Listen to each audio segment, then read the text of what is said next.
अब बात ज्ञानवापी मामले की। ज्ञानवापी केस की सुनवाई अदालत में जारी है। इसी बीच हिंदू पक्ष ने मुस्लिम पक्ष पर आरोप लगाया है। हिंदू पक्ष ने मंदिर के ढांचे को नुकसान पहुंचाने की बात कही है। इस मामले में विश्व वैदिक सनातन संघ के प्रमुख जितेंद्र सिंह बिसेन ने वाराणसी के चौक थाने में एक शिकायत भेजी है। यह शिकायत पोस्ट के जरिए भेजी गई है और इस शिकायत में कहा गया है कि अंजुमन इंतजामिया मस्जिद कमेटी के खिलाफ केस दर्ज किया जाए, क्योंकि कमेटी ने मस्जिद के अंदर मंदिर की निशानियों को नुकसान पहुंचाने की कोशिश की है। इसी बीच हिंदू पक्ष के वकील विष्णु शंकर जैन ने भी गंभीर आरोप लगाए हैं। विष्णु शंकर जैन ने कहा है कि वजूखाने से मिले शिवलिंग को नुकसान पहुंचाने की कोशिश की गई। शिवलिंग का रूप बिगाड़ने के लिए चक्री लगाई गई, साथ ही शिवलिंग में सुराख भी किया गया। शिवलिंग था उसके साथ छेड़खानी हुई है, जब से वो उनके कब्जे में है ये बहुत स्पष्ट है। 63 सेंटीमीटर का छेद डाला गया उसमें। कुछ लोग थे मुस्लिम पक्ष के जो चक्री को हटाने की कोशिश कर रहे थे।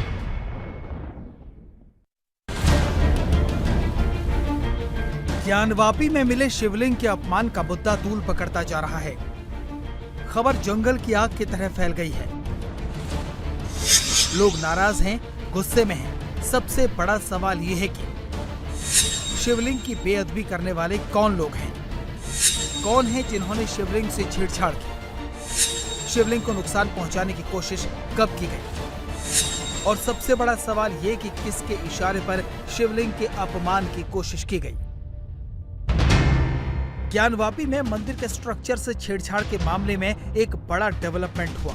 छेड़छाड़ का आरोप अंजुमन इंतजामिया मसाजिद कमेटी पर लगाया गया और इस मामले में विश्व वैदिक सनातन संघ के जितेंद्र सिंह बिसेन ने वाराणसी के चौक थाने में एक शिकायत भेजी है और अंजुमन इंतजामिया मसाजिद कमेटी के खिलाफ 1991 और सेक्शन 3 के तहत कार्रवाई की मांग की है।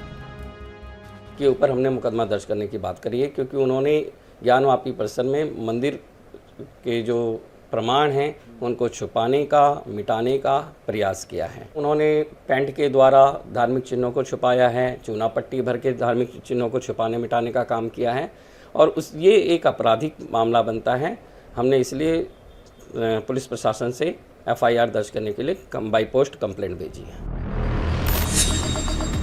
ज्ञानवापी मस्जिद को लेकर हिंदू पक्ष की तरफ से मुस्लिम पक्ष पर सनसनीखेज आरोप लगाया गया।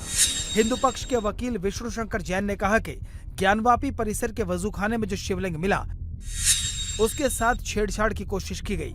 शिवलिंग को खंडित करने की साजिश हुई। शिवलिंग में छेद किया गया। हिंदू पक्ष का दावा है कि शिवलिंग को खंडित करने के लिए चक्री का इस्तेमाल किया गया और ये चक्री CRPF के जवानों ने ज्ञानवापी परिसर से बरामद कर ली है। सबसे इम्पोर्टेंट बात यह है कि जो एडवोकेट कमीशन ने अपनी रिपोर्ट में लिखा है कि 63 सेंटीमीटर का छेद डाला गया उसमें, तो वहां पे चक्री भी मिली है जिसको ये फवारा कहते हैं। वो इनके स्टोर रूम में है और इनके पोजेशन में है। अब मेरे कहने के बाद अगर ये इसको डिस्ट्रॉय कर दे तो मुझे नहीं पता, पर आज की डेट तक तो वो चक्री जो है वो वहां पे थी। कुछ लोगों ने कोशिश की थी उस चक्री दिया। चक्री की क्या उपयोगिता थी वहां पे? वो उस शिवलिंग के ऊपर जो आपने 5 टाइप का एक आकार देखा होगा, 5 खांचों में बटा हुआ सीमेंट के ऊपर उन्होंने चक्री रखी थी, जिससे पानी का कुछ एक दूसरे पे पानी फेंकने का जो भी इनका सिस्टम हो। हिंदू पक्ष का दावा है कि मुस्लिम पक्ष ने शिवलिंग को नुकसान पहुंचाने में कोई कोर कसर नहीं छोड़ी। शिवलिंग में 63 सेंटीमीटर तक ड्रिल किया गया ताकि शिवलिंग फव्वारा लगने लगे और फव्वारे के पीछे एक बड़े सच को दबा दिया जाए। तो जो शिवलिंग था उसके साथ छेड़खानी हुई है, जब से वो उनके कब्जे में है ये बहुत स्पष्ट है और इसीलिए हमने सुप्रीम कोर्ट से सीलिंग की मांग की थी। इसीलिए यहाँ पे वाराणसी की सिविल कोर्ट से सीलिंग की मांग की थी। अब जब मामला कमीशन की कार्रवाई आगे खुलेगी, सारे वीडियोग्राफ्स और फोटोग्राफ्स देखे जाएंगे, हर एक बात कोर्ट के सामने हम रखेंगे। शिवलिंग के ऊपर फव्वारा बनाने की कोशिश की गई। शिवलिंग में ड्रिलिंग के अलावा चक्री लगाई गई जिस पर 5 खाने बने हुए हैं जो सफेद पत्थर जैसा मटेरियल है। साफ लग रहा है कि उसे ऊपर से चिपकाया गया है। हिंदू पक्ष ने यह भी तर्क दिया कि अगर वो एक ही पत्थर का है तो शिवलिंग और चक्री के रंग में फर्क क्यों है? मुस्लिम पक्ष का एक ये भी कहना है कि अगर वो शिवलिंग है तो उसका अर्घा कहाँ है? मैंने जब आपने जो कहा कि मैंने वही बात तो बोली, अर्घा दिखाने के लिए तो हमने एप्लीकेशन दी है कि वजू खाने के नीचे जो सीढ़ी जा रही है जहाँ पे इन्होंने टॉयलेट्स बना रखे हैं उसको वहां पे जो आर्टिफिशियल वॉल है उसको हटाया जाए और जो व्यास जी के तहखाने की आर्टिफिशियल वॉल है उसको हटाया जाए, तब हम अर्घा दिखाएंगे ना। पर जब हम ये बात करते हैं तो वो क्या कहते हैं कि ये केस आगे नहीं चल सकता है। अगर उनकी बात में सच्चाई है और हम गलत ढंग से उनकी मस्जिद के अंदर घुस गए और शिवलिंग को फव्वारा बता रहे हैं, तो आए हमारे साथ हाथ ज्वाइन करें और कहें ये आर्टिफिशियल वॉल हटाई जाए, पूरा एग्जामिन किया जाए ये शिवलिंग है कि फव्वारा है। ज्ञानवापी का मुद्दा अदालत में है। गुरुवार को अदालत में इस पर सुनवाई हुई। मुस्लिम पक्ष ने ही अपना पक्ष रखा और दलील पूरी नहीं हो पाई, इसलिए विष्णु जैन शिवलिंग को खंडित करने की बात अदालत में नहीं रख पाए। लेकिन विष्णु शंकर जैन अपनी इस बात पर अडिग हैं कि शिवलिंग को फव्वारे की शक्ल देने के लिए 63 सेंटीमीटर का छेद किया गया। विष्णु जैन का दावा है कि कोर्ट कमिश्नर की सर्वे रिपोर्ट में शिवलिंग में 63 मीटर के जिस छेद का जिक्र है, ये छेद बाद में किया गया, जिससे ये साबित हो सके कि ये शिवलिंग नहीं फव्वारा है। एक चक्री पाई गई वहाँ पर, क्या है उसकी पूरी मामला? देखिए, जो शिवलिंग था वो मुस्लिम पक्ष के कब्जे में था और जो ये फव्वारा कह रहे हैं उसको एक्चुअली डैमेज किया है इन्होंने, और फव्वारे में 63 सेंटीमीटर का जो छेद पाया गया, जो एडवोकेट कमिश्नर साहब ने भी कहा है, वो छेद इन्हीं लोगों ने किया है। उसके ऊपर एक चक्री टाइप की चीज इन्होंने रखी थी, जो आप सीमेंट का 5 खांचा देख रहे हैं, वो इन्हीं लोगों का किया हुआ है, और जो चक्री है वो इनके स्टोर रूम में है। कुछ दिन पहले की घटना है, वो उस चक्री को ले जा रहे थे, जिसको सीआरपीएफ ने रोक लिया और वो अभी स्टोर रूम में उसकी वीडियोग्राफी फोटोग्राफी हुई है। हिंदू पक्ष के वकील शिवलिंग की बेअदबी पर आक्रामक हैं, तो मुस्लिम पक्ष बचाव की मुद्रा में है। मुस्लिम पक्ष ने शिवलिंग से छेड़छाड़ की बातों से इनकार किया है और अपनी पुरानी बातों को दोहराया कि वो शिवलिंग नहीं बल्कि फव्वारा है।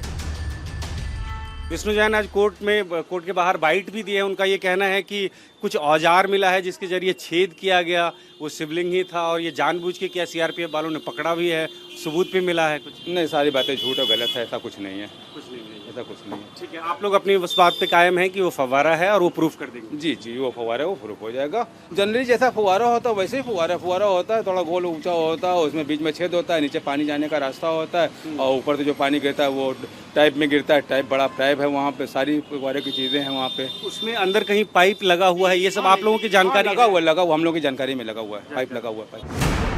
शिवलिंग क्या होता है और फव्वारा क्या होता है, वैसे तो ये सबको पता है, लेकिन मस्जिद के दावेदारों को एक बार फिर से ये दिखाना जरूरी है कि शिवलिंग किसे कहते हैं और फव्वारा किसे। इन दो तस्वीरों को देखिए। पहली तस्वीर धरहरा मस्जिद की है, दूसरी तस्वीर उस शिवलिंग की है जो ज्ञानवापी के वजूखाने में मिला। धरहरा मस्जिद भी वाराणसी में है और दावा है कि औरंगजेब ने प्राचीन बिंदु माधव मंदिर को तोड़कर धरहरा मस्जिद बनाई। धरहरा मस्जिद के वजूखाने में भी फव्वारा है जो ऐसा नजर आता है। इस फव्वारे को देखिए और अब ज्ञानवापी मस्जिद में मिले पत्थर को देखिए, क्या कहीं से भी ये एक जैसे लग रहे हैं? सच पानी की तरह साफ होता है और पाताल में छिपा सच भी एक दिन सामने आ जाता है। बहरहाल जब 30 मई को वाराणसी की जिला अदालत में ज्ञानवापी के मामले की सुनवाई होगी तो हिंदू पक्ष अपनी दलीलों में शिवलिंग के अपमान की बात भी रखेगा और अदालत ही दूध का दूध और पानी का पानी करेगी। इंडिया टीवी हर वक्त हर जगह डाउनलोड करने के लिए सर्च करें India TV news Google play store या ऐप स्टोर पर।